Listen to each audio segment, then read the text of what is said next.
Assalamualaikum warahmatullahi wabarakatuh.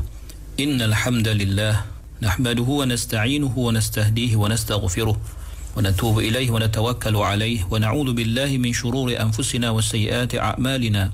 Man yahdihillahu fahuwal muhtad wa man yudlil falan tajida lahu waliyyan murshida.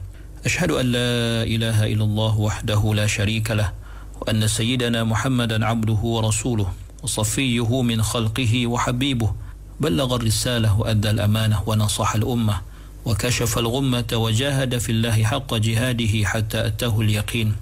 اللهم صل على سيدنا محمد وعلى آله وصحبه وبارك وسلم. أما بعد. Muslimin muslimat, sahabat pendengar IKIM yang dirahmati Allah Subhanahu wa taala.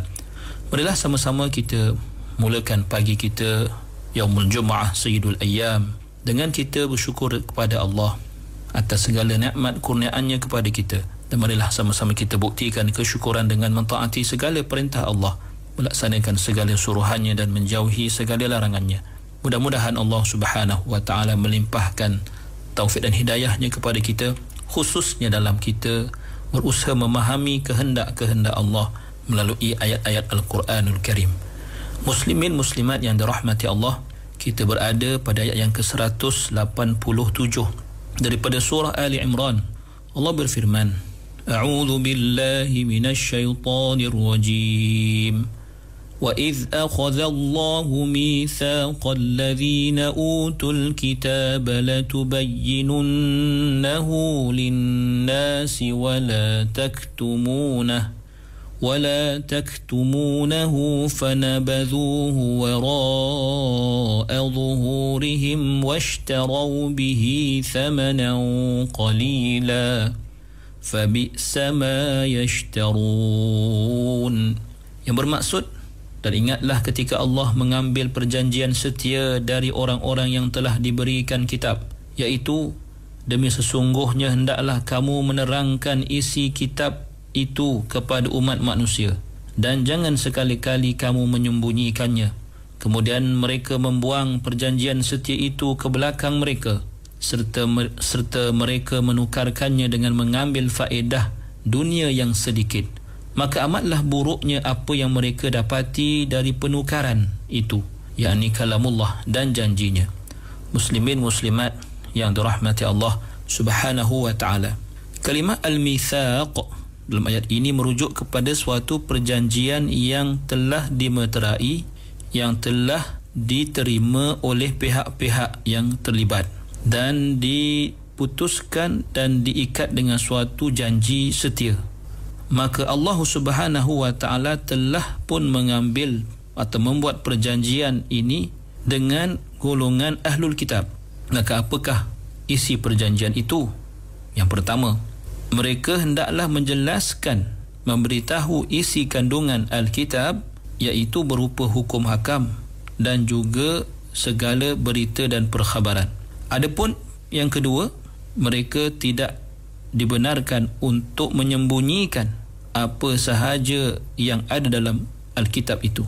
Maka ayat ini bermaksud, ingatlah wahai orang yang membaca Al-Quran, di mana sahaja anda berada, ingatlah kamu tentang keadaan ataupun situasi ataupun ketika Allah Subhanahu wa ta'ala mengambil perjanjian dengan Ahlul Kitab, merujuk kepada golongan Yahudi dan Nasara, agar mereka menjelaskan semua yang terkandung dalam kitab-kitab suci mereka, sama ada hukum hakam, berita-berita, termasuklah juga tentang perkhabaran mengenai Rasulullah sallallahu alaihi wasallam. Dan mereka tidak dibenarkan untuk menyembunyikan apa jua fakta berkenaan dengannya, kerana perbuatan menyembunyikan keterangan dan isi kandungan Alkitab itu adalah perbuatan yang menghalang kebenaran, dan ia akan membawa kepada akibat yang buruk buat mereka di dunia dan juga di akhirat. Muslimin muslimat yang dirahmati Allah, dalam kalimah latubayyinunnahu, dhamir di situ kembali kepada Alkitab yang mengandungi segala perkhabaran, segala pensyariatan, hukum hakam, termasuk juga berita gembira tentang kedatangan dan juga kebangkitan Nabi Muhammad sallallahu alaihi wasallam. Bermaksud kamu wahai Ahlul Kitab pasti akan menjelaskan, pasti dan mesti menjelaskan apa sahaja yang ada dalam Alkitab yang ada bersama-sama dengan kamu, maka ia adalah suatu perjanjian, suatu yang menjadi janji kamu dengan Allah Subhanahu wa ta'ala. Bukan janji dengan manusia, tetapi dengan Tuhan manusia dan Tuhan kamu sendiri. Dan ia diperkuatkan dengan larangan, wala taktumunah, dan janganlah kamu menyembunyikannya, sebagai suatu larangan. Perintah disertai dengan larangan, perintah untuk menjelaskan dan larangan daripada menyembunyikan. Merupakan suatu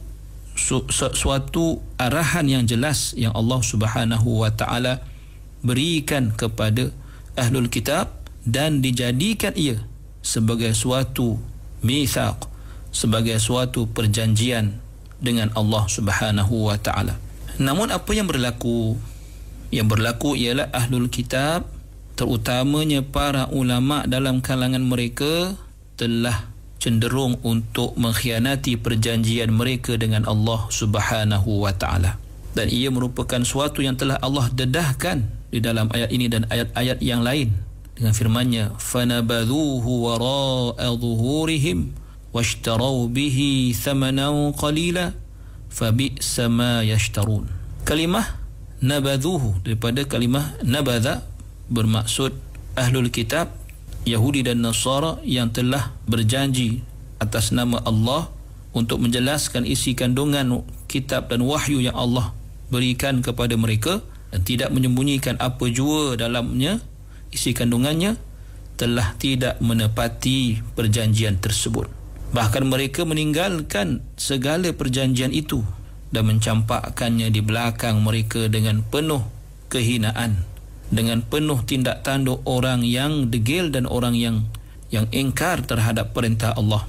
Dan mereka bukan sahaja bersikap demikian, bukan sahaja membelakangkan perjanjian tersebut, namun mereka juga sanggup untuk menjualnya, untuk menukarkannya dengan kenikmatan ataupun dengan imbuhan dunia.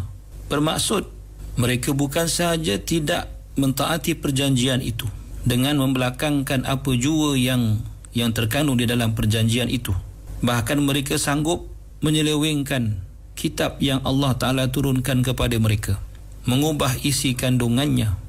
Dan itu semua dilakukan semata-mata kerana hendakkan balasan keduniaan, hendakkan imbuhan keduniaan. Dan Allah mengumpamakan ia sebagai washtarau bihi thamanan qalila, yang mereka tukar ganti dengan harga yang sedikit, iaitu apa yang mereka ambil daripada harta dan kemewahan dunia daripada orang lain atau daripada apa jua adalah sebagai balasan terhadap tindak tanduk mereka yang menyembunyikan fakta-fakta yang benar daripada Allah Subhanahu wa ta'ala.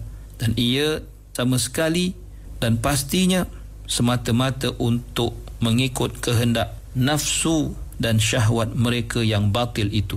Perlu difahami apabila Allah menyebut thamanan qalila sebagai atau dalam bentuk nakirah, tidak ada alif lam di situ, menunjukkan bahawa qalila atau sifat sedikit itu sentiasa berada ataupun sentiasa mengikut kalimah thaman itu. Bermaksud bagaimana besar pun ataupun bagaimana hebat pun harga yang mereka peroleh oleh golongan ulama Yahudi dan Nasara ini, apa jua yang mereka terima sebagai balasan terhadap tindak tanduk mereka, imbuhan sebesar mana pun di sisi Allah, ia adalah thamanan qalila, ia adalah harga yang sedikit jika dibandingkan tindak tanduk jenayah yang telah mereka lakukan itu. Muslimin muslimat yang dirahmati Allah, kerana itu Allah Subhanahu wa ta'ala menyatakan sebagai sambungan dan penutup pada ayat ini, fabi'sa ma yashtarun, alangkah buruknya apa yang mereka tukar ganti itu. Muslimin muslimat yang dirahmati Allah, sesuatu yang pasti yang boleh kita ambil daripada ayat ini ialah wajib dalam menjelaskan sesuatu yang hak dan haram dalam menyembunyikannya. Maka memadai ayat ini sebagai suatu dalil bahawa menyampaikan ilmu menjelaskan kebenaran itu adalah wajib, sementara menyembunyikan kebenaran itu adalah haram. Nabi SAW pernah bersabda, "Man katama ilman an ahlihi uljima bilijamin minan nar." Barang siapa yang menyembunyikan ilmu daripada ahlinya, maka dia akan dipasung atau akan dipanah dengan panahan daripada api neraka. Muslimin muslimat yang dirahmati Allah Subhanahu wa taala.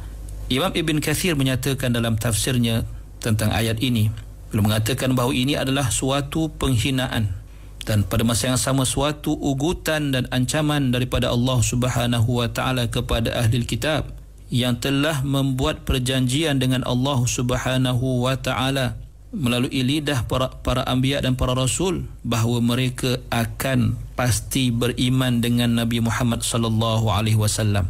Bukan sahaja itu, mereka wajib menjelaskan dan juga wajib menerangkan tentang baginda kepada kaum masing-masing agar mereka menyedari akan wujudnya Rasul akhir zaman bernama Muhammad sallallahu alaihi wasallam, agar mereka nanti akan bersedia apabila sampai masanya Allah akan mengutuskan baginda, mereka akan menjadi pengikut baginda Nabi sallallahu alaihi wasallam. Namun mereka menyembunyikan segala kebenaran itu. Bahkan mereka sanggup menukar ganti, sanggup memperjudikan kebenaran itu dengan sedikit pemberian dan imbuhan dunia. Dan mereka utamakan keduniaan berbanding akhirat. Mereka utamakan nikmat yang sedikit berbanding nikmat yang besar yang disediakan Allah Subhanahu wa ta'ala. Maka inilah yang dipanggil sebagai jual beli yang paling buruk dilakukan. Bermaksud mereka menjual kebenaran dengan kebatilan. Maka ini pada masa yang sama, kata Imam Ibn Kathir, merupakan suatu amaran keras kepada para ulama agar jangan menjalani, jangan melakukan perkara yang sama, nescaya mereka akan terima balasan yang sama seperti mana golongan ulama dalam kalangan Bani Israel. Maka wajib bagi para ulama untuk berusaha menyampaikan apa jua kebenaran, ilmu yang bermanfaat yang akan mendidik ummah kepada mengenal Allah dan Rasul dan menjalani kehidupan dunia dengan penuh kebahagiaan, dan tidak menyembunyikan apa jua yang perlu disampaikan kepada manusia. Mudah-mudahan Allah Subhanahu wa ta'ala merahmati semua ulama al-amilin yang ikhlas dalam mendidik ummah kepada Allah Subhanahu wa ta'ala. Aqulu qawli hadha wa astaghfirullahal azim li wa lakum. Wassalamu alaikum warahmatullahi wabarakatuh.